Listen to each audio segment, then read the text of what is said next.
Good day to you, our viewers. You are welcome once again to your favorite program, You Shall Know the Truth. Today, we want to discuss this interesting topic, which says the place of safety. We want to look at what happened in the past when God dealt with people of his time, our forefathers. We saw that in the past, when God was not happy with the world, he decided, because he was not happy, his wrath was full. But Noah found favor in the eyes of God. And he instructed Noah that this is my plan. I will destroy the entire world as at that time. He instructed him that he has to make an ark. That is the place of safety for Noah. The book of Genesis, chapter number 6 and chapter number 7 recorded this.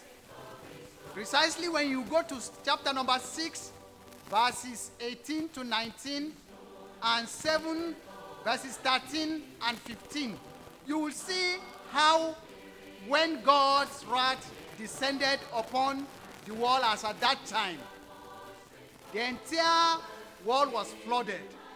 Only Noah and his family, 8 souls, were saved. The New Testament portrays this. Apostle Peter in 1 Peter chapter number 3, verses 20, affirm to that truth. 2 Peter 2:5 also affirm it. Hebrews 11:7 also confirm this. That is to tell you, God has good plan for his children. Secondly, the Jews, while in Egypt, when God was about to salvage them from the hand of Pharaoh, he instructed them that he is going to send a destroyer, the angel that will destroy the firstborn of Egypt. But he instructed his children that they should stay indoor till morning. That is where they were saved. Whoever ignored that command as at that time definitely is going to be destroyed. The book of Exodus, chapter number 12, when you take through that chapter, you will discover exactly the message we are trying to point out here. That is to tell you at every time when God is going to pour down his wrath on any generation, for those who are his own chosen one, he will create a place of safety. That is why you check that Exodus chapter number 12, verses 22 to 23, you will see exactly how the Jews as at that time in Egypt were saved. Another interesting history is that of Rahab, that harlot, and her family. When God was to destroy Jericho with his army, in Joshua chapter number 6, verses 17, verse 21 to 22, and verse 25 precisely let us to know that Rahab and her entire family were saved indoor. We saw today, in this new dispensation, the New Testament, the new era, the Christian age, when God has seen that man has no hope, he sent his only begotten Son, that whosoever believeth in him should not perish but have everlasting life.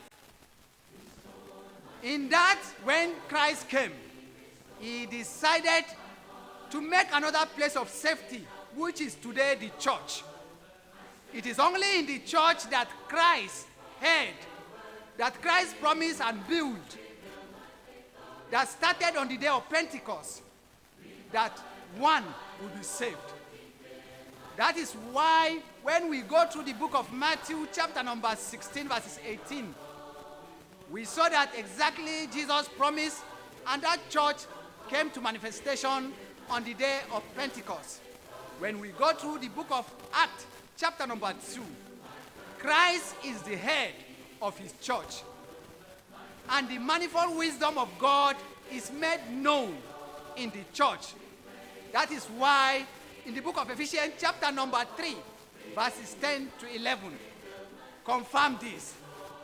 My dear listeners, it will do you well to run and look for this place of safety. Having heard the truth, the church of Christ, the church that Christ died for, he purchased it with his blood, is that place of safety.